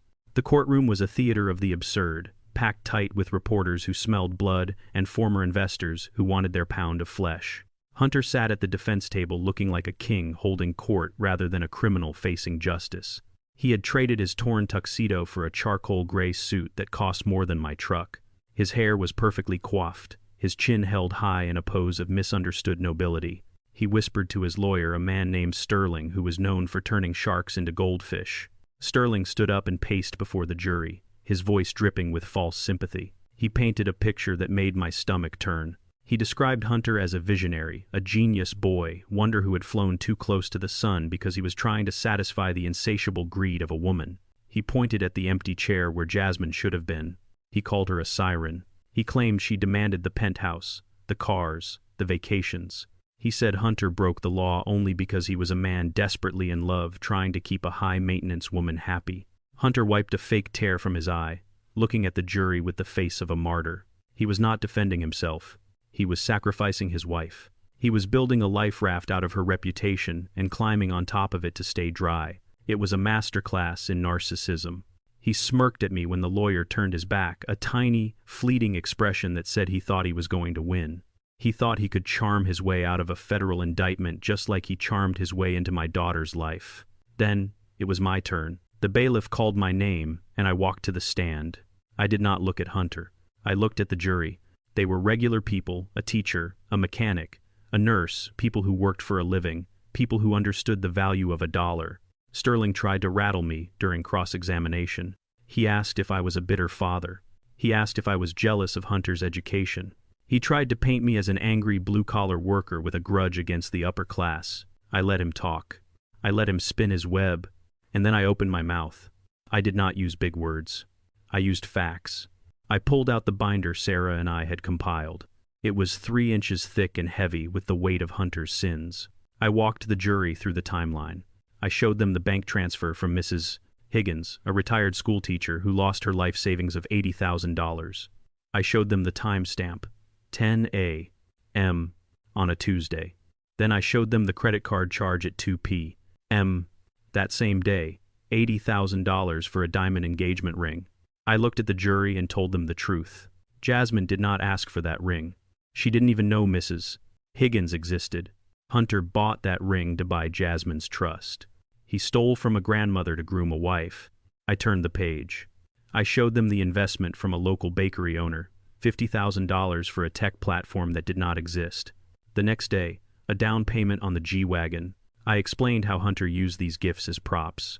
He dressed Jasmine up like a doll, not because he loved her, but because she was part of the con. A beautiful wife in expensive clothes made him look successful. It made investors trust him. She was not his partner in crime. She was his billboard. I read the emails. I had subpoenaed emails where Hunter mocked Jasmine to his frat brothers, calling her easy to manipulate, calling her his ticket to credibility. The courtroom was silent. The sound of Hunter's pen tapping on the table stopped. His face drained of color. I had stripped away his mask. I showed the world that he was not a victim of love. He was a predator who used everyone he touched. Jasmine was guilty of being vain. She was guilty of being weak. But she was not the architect. He was. The jury did not need long. They came back after lunch. The foreman stood up and read the verdict with a voice that did not waver. Guilty on all counts: wire fraud, securities fraud, money laundering. The judge, a woman who had no patience for men who preyed on the vulnerable, looked at Hunter over her glasses. She sentenced him to 15 years in federal prison. No parole. She ordered full restitution to the victims. Hunter screamed. The arrogance finally broke. He wailed like a child as the marshals dragged him away, his expensive suit bunching up as he fought against the handcuffs. He looked at me one last time, his eyes wide with terror, but I felt nothing. He was already a ghost. Then they brought Jasmine in for her sentencing. She was part of a separate plea deal because of my testimony and her cooperation. She stood before the judge in her orange jumpsuit, her head bowed. She looked small. The judge spoke to her sternly. She acknowledged that Jasmine was manipulated, but she also held her accountable for her own greed and the burglary she attempted at my house. The judge sentenced her to 5 years of probation and 500 hours of community service. She avoided prison time, but the gavel strike still echoed like a gunshot. She was now a convicted felon. The stain was permanent. Her background checks would always show this moment. She could never work in a bank. She could never handle sensitive data. The corporate career she had dreamed of was over before it began. She walked out of the courtroom a free woman, but she carried a heavy chain. She looked across the aisle at me. Her eyes were red. She did not ask for money. She did not ask for a ride. She just nodded a slow, humble acknowledgement of the second chance she had been given. She walked out the heavy doors alone into a world where she would have to rebuild her name from scratch, brick by brick, just like her father. It was a Tuesday afternoon when Jasmine showed up at my front gate carrying a plastic bag with her personal effects, the only luggage she had left in the world. Her Mercedes was gone, repossessed by the dealership, and her penthouse was a memory. She looked like a ghost of the girl who had stood in that ballroom wearing a dress worth more than my truck. She walked up the driveway, her eyes fixed on the front door as if it were the gates of heaven. She reached for the handle, assuming it would be unlocked, assuming that after the storm, the harbor would be open for her to sail back in. But the door was locked tight. I opened it before she could knock, standing in the frame and filling the space with my body. She tried to step past me, her body language automatic, assuming she could just slide back into her old room and hide from the world until the bruises on her ego healed. "Dad," she said, her voice thin and brittle, "I'm so tired. Can I just go lie down? I did not move. I blocked her path like a stone wall built to withstand a hurricane. No, Jasmine, I said, my voice low and firm. You can't come in. She looked up at me, confused, hurt flashing in her eyes like a struck dog. But where am I supposed to go? She asked, her voice rising in panic. I have nowhere. I have no money. I have no husband. I'm your daughter. You have to take me in. I looked at her at the lines of exhaustion etched into her young face. It would be so easy to let her in. It would be so easy to make her hot soup and tuck her into bed and tell her everything would be all right. But that would be a lie, and it would be the worst thing I could do for her. If I let you in now, Jasmine, I said, I'll be robbing you again. I'll be robbing you of the chance to save yourself. You burned this house down with your choices. You can't live in the ashes. Jasmine stared at me, her mouth trembling. Are you punishing me? She whispered, tears pooling in her eyes. Is this because of the wedding? Is this because of the money? No, I said, stepping out onto the porch and closing the door behind me with a final click. This is not punishment. This is love, real love. The kind that hurts both of us but heals the wound instead of just covering it. I reached into my pocket and pulled out a folded piece of paper. I handed it to her. She took it, her fingers brushing against my rough skin. What is this? She asked, unfolding it. It's an address, I said. Mrs. Higgins, the woman Hunter stole from, owns a boarding house on the south side. She has a room. It's small. It smells like cabbage and old floor wax, but it's clean and it's cheap. I paid the first month's rent. After that, it's on you. Jasmine looked at the address, her nose wrinkling slightly, a reflex she could not control, even in her desperation. And below that, I continued, pointing to the bottom of the page, that's the address of a diner downtown. The owner is an old friend of mine. He needs a dishwasher. It pays minimum wage plus tips if you bus tables. He's expecting you at 6 a.m. tomorrow. Dishwasher? She repeated, the word tasting like vinegar in her mouth. Dad, I have a degree in marketing. I can't wash dishes. You have a felony record, Jasmine, I reminded her, my voice hard. You have a reputation for fraud. You're not a marketing executive right now. You're a woman who needs to eat. You need to learn what $1 actually weighs. You need to feel the soap burn your hands. You need to stand on your feet until they scream. You need to understand where I came from so you can figure out where you're going. I forgive you, Jasmine. I forgive you for everything, but I can't carry you anymore. You have to walk on your own 2 feet. Jasmine looked at the paper, then at me. She looked at the house, the comfortable middle-class safety she had taken for granted her entire life. She looked at the street where she had no car waiting, just a long walk to a bus stop. She took a deep breath.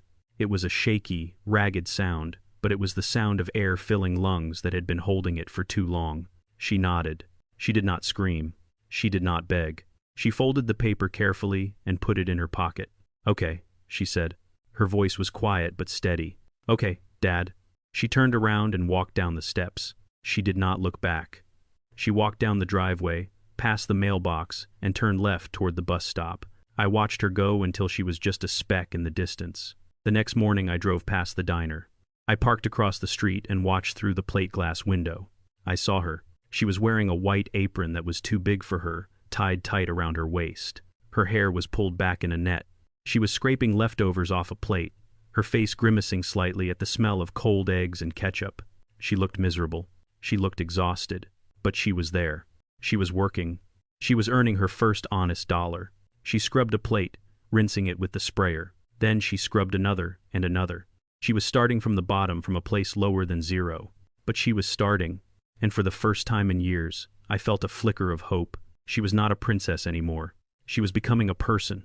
The for sale sign went up in the front yard on a Thursday morning. I hammered it into the ground myself, the same way I had hammered every nail into the framing of that house 40 years ago. It felt like driving a stake into the heart of a ghost. For decades, that house had been the center of my universe. It was where I brought Lucille home when we got married. It was where we raised Jasmine. It was where I nursed my wife until she took her last breath. But walking through the empty rooms after Jasmine left, I realized something terrifying. It was not a home anymore. It was a museum of sacrifices. Every corner held a memory of something I had given up: the kitchen, where I ate cheap meals so my family could feast; the living room where I sat alone while they went on vacations I paid for but did not attend. I had spent my entire life being a provider, a protector, a wallet, and a shield. I had defined myself by who I was to other people. Thaddius the husband, Thaddius the father, Thaddius the builder. I did not know who Thaddius the man was. I had lived for everyone else for so long that I had forgotten to live for myself. I sold the house to a young couple with a baby on the way. They walked through the rooms with wide eyes, touching the walls with reverence. They saw a future where I only saw a past. When I handed over the keys, I did not look back. I felt a weight lift off my shoulders, a burden I had not realized I was carrying until it was gone.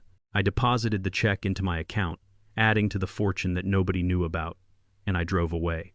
I was homeless by choice, and for the first time in 71 years, I was completely free. I traded the stationary life for a mobile one. I went to a luxury dealership and bought a 45-foot Class A motorhome. It was a beast of a machine, with heated floors, marble countertops, and an engine that purred like a jungle cat. It was bigger than my first apartment. I joined a caravan club for retired singles people who had decided they were not done living just because their hair was gray. Our first stop was the Grand Canyon. I was sitting outside my rig one evening, watching the sun paint the canyon walls in shades of fire and bruised purple, when a woman walked over from the campsite next door.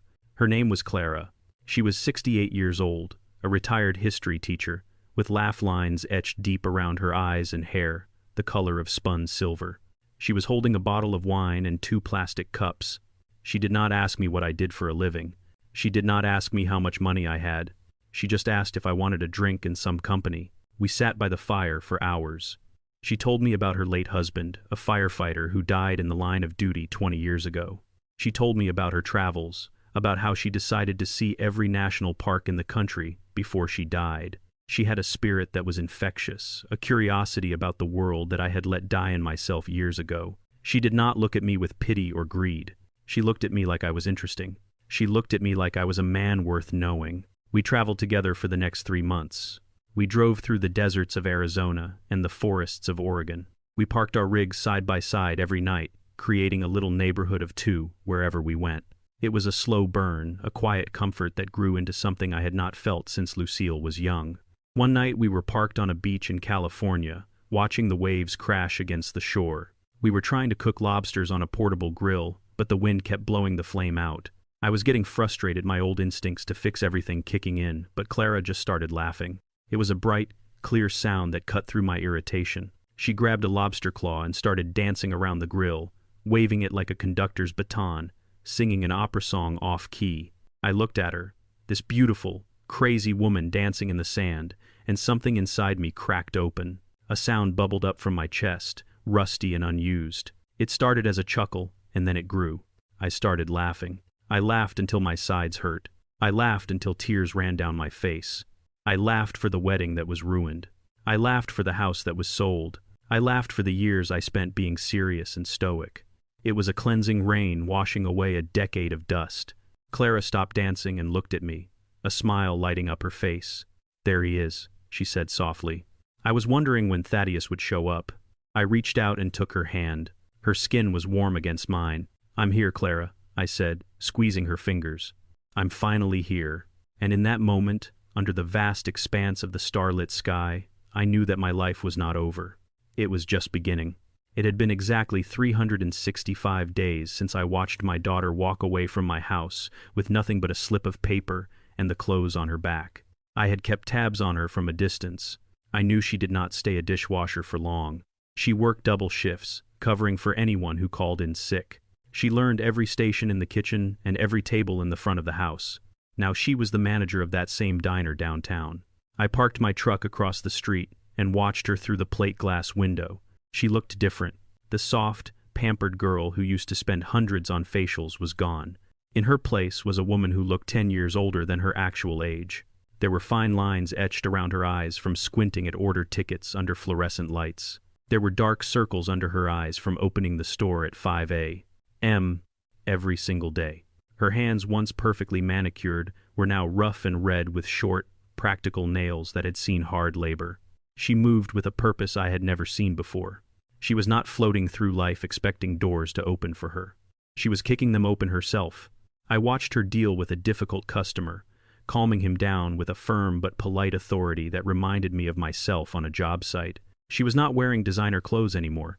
She was wearing a simple black uniform, trousers, and a button-down shirt, but she wore it with more dignity than she ever wore that wedding dress. She had lost everything material, but she had gained something far more valuable. She had gained a spine. She had learned that respect is not something you buy. It is something you earn every single day when your feet hurt and your back aches and you keep going anyway. She was tired. She was worn down, but her eyes were clear. They were the eyes of someone who finally knew who she was. When she called to invite me to dinner, her voice was steady. She did not ask for money. She did not ask for a favor. She just asked for my time. She told me she wanted to take me out, not to a fancy 5-star restaurant where they charge you for the air you breathe, but to a nice family steakhouse where the portions were big and the atmosphere was warm. I brought Clara with me. I was nervous. I did not know how Jasmine would react to seeing another woman by my side, especially a white woman, given the lies Hunter had fed her about my prejudices. But when we walked in, Jasmine stood up immediately. She did not sneer. She did not roll her eyes. She smiled a genuine, tired smile. She extended her hand to Clara and said, "It's so nice to meet you. Thank you for making my father happy." We sat down and ordered. The conversation was easy. We talked about her work, about the crazy customers, about the leaking roof she had fixed herself in her rental. When the check came, I reached for my wallet out of habit. It was a reflex born of decades of being the provider, the one who solved every problem with a card. But Jasmine reached out and gently stopped my hand. "No, Dad," she said firmly. "This is on me. I earned this." She pulled out a worn leather wallet, not a designer clutch, and paid with cash. Small bills, tips she had saved, money she had sweated for. I watched her count it out. It was not a black card. It was not a wire transfer. It was real money. And in that moment, that pile of crumpled bills looked more beautiful to me than $1 million check. She looked at me and said, "I wanted to show you that I can stand on my own 2 feet. I'm not rich, Dad. I'm barely making it, but I'm making it. And I'm doing it honestly." We walked out to the parking lot, the cool night air wrapping around us. I knew I had to tell her the rest. I had to tell her about the future, so there would be no secrets between us. "Jasmine," I said, leaning against my truck, "I need you to know something about the estate, about the money I have left." She looked at me, waiting. I did not see greed in her eyes anymore, just patience. "I set up a trust," I continued. "It's called the Thaddius Coleman Foundation. It's dedicated to helping single mothers get vocational training so they can build their own lives. Almost all of my assets are going into it. When I pass, you will not get a lump sum. You will not be an heiress. You'll get a small monthly stipend, enough to keep you from starving, but not enough to stop you from working. The rest belongs to the foundation." I waited for the anger. I waited for the accusation that I was robbing her again, but it never came. Jasmine looked at me, then at Clara, then at the sky. She took a deep breath and smiled. It was a sad smile, but it was real. "That's good, Dad," she said softly. "That's really good. Mom would have loved that. She would have wanted to help people like me, people who needed a second chance. I don't want your millions anymore, Dad. I don't want the burden of it. I like knowing that what I have is mine. I like knowing that nobody can take it away from me because I built it myself. You do good with that money. Save someone else." "I already saved myself." She hugged me then.